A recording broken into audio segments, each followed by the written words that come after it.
ძალიან ბევრ კომენტარს გადავაწყდი ჩვენი ტაიპარის ვიდეოზე, რომ მეუბნებიან ძალიან მოკლე არისო.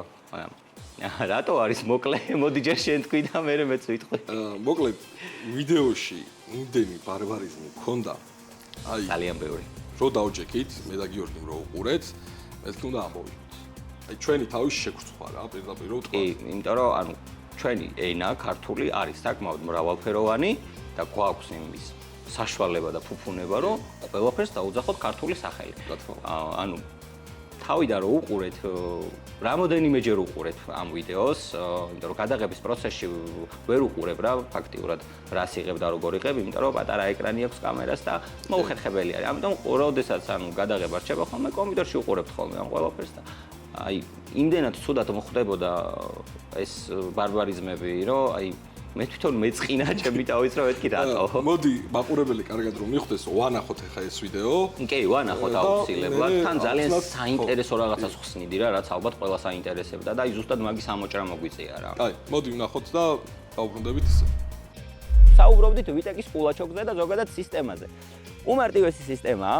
არსებობს პატარა კულაჩოკი, რომელიც მუშაობს დაბალ დიაპაზონში და დაბალ ბრუნებზე, აი დაახლოებით 4500-დან 5000 ბრუნამდე და შემდეგ უკვე არის პატარა შტიფტები, მაღალ ბრუნთან ერთად.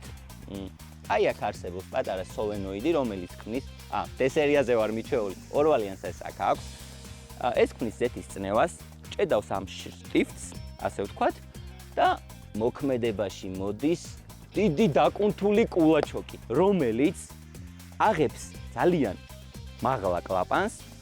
კლაპნის დიდი გაღება ნიშნავს მეტ ჰაერს, შესაბამისად კომპიუტერი ანუ ისიუ აწვდის მეტ ბენზინს, მეტი ჰაერი, მეტი ბენზინი აფეთქება და წარმოიქმნება უფრო მეტი ცხენის ძალა. მარტივად რო ახსნათ. ხო და ზუსტად ამის გამო გადავწყვიტეთ ესეთი რაღაცა, რომ ყოველ გადაცემაში დაახლოებით 10 ბარბარიზმი თქვა და მათის ქართული შესატყვისებიც რომ ვიცოდეთ, მაგრამ ეხა პირობითად შეიძლება ესე მალე ეს ყველაფერი არ მოხდეს და არ ცველით რომ ეგრევე ქართულად ვილაპარაკებთ სულ ყველა სრულყოფილად, მაგრამ ნელ-ნელა უნდა ამივეჭიოთ ჩემი. ხელოსანთან რომ მივიდეთ და მაგალითად უთხრათ მაგალითად ბუნიკის შეცვლა და შეიძლება რაღაც თავში გვესროლოს. რა არისო? ხო, ანუ ეგ ძალიან რთული არის კი, იმიტომ რომ ზოგადად დამკვიდრებული არის ეს სიტყვები და ძალიან რთულია რომ ესე მალევე ადგე და გადაერთო რაღაც. მაგრამ ჩვენსაც ვწდით, მაინც თუ გამოვიდა მაგას რომ იმიტომ რომ სულ არის ხოლმე რომ რაღაცა წერე ქართულად, იყიდე ქართული, გაყიდე ქართული რაღაცა.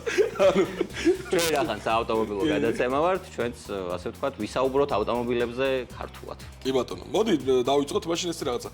შენ იცი როგორ არის რასპრედვალი ქართულად? რასპრედვალი. არა. მანაწილებელი ლილუი. ხო, მოდი მივყვეთ რა, სტუპიცა არის მორგვი. მორგვი. პაჩებნიკი. პაჩებნიკი. საკისარი, კალენვალი. ეს მე მგონი ვიცი. ხო, ვიცით, ასე თუ ისე ვიცით. რულავოი კალონკა. საჭის მექანიზმი. საჭისვეტი. საჭისვეტი. კი ბატონო. მერე მოდის ნაკანეჩნიკი ვთქვით რომ არის ბუნიკი. ბუნიკი. კულაჩოკი. რაც შენ ძალიან მიყვარს, რაც კარგად ძალიან მიყვარს და რაზეც იყო საუბარი ვიდეოში. ეს არის მუშტა. აი ჩვენ რო ეხა დარწმუნებული ვარ მუშტა გვეთქვა, იქ შენ რო გეთქვა, ვერავინ ვერ გაიგებდა. საერთოდ ვერ მიხვდებოდნენ რაზე იყო საუბარი და მთელი პრობლემაც ეგ. ხო და ჩვენ შეგვიძლია რა ვქნეთ, იცი, რასაც გავიტყვით ქართულად ხოლმე, აღწერაში ჩაუწეროთ რას ნიშნავს. მე მგონი კარგი იდეა არის და უფრო ასე ვთქვათ, თვალსაჩინო იქნება ყველასთვის და მიეჩვევიან. პატკლნიკი, ეგრეთ წოდებული, შედარებით მარტივი არის, ეს არის ფრთის ქვედა საფარი. საფარი. კი, შარავოი. შარავოი. არ ვიცი. ბურთულას ახსარი. და აპორნი დისკი ეს ახლოს არის ძალიან. საღრდენი დისკო? ხო, სწორი. ეგ არის. კარგი. ძალიან ბევრი სიტყვა არის და ხო. ცოტა რთულიც არის დამახსოვრება ეხა ამ ეტაპზე ყველასთვის, ალბათ ჩემთვისაც რა და ნუ მაგიტო იყო რომ თვითონ საუბრის დროსაც იყო ისე როგორც იყო ასე ვთქვათ რა. კი, არა რთულია, მაგრამ ნელ-ნელა უნდა მივეჩვიოთ ნამდვილად რა. გადავიდეთ და ვისაუბროთ ქართულად.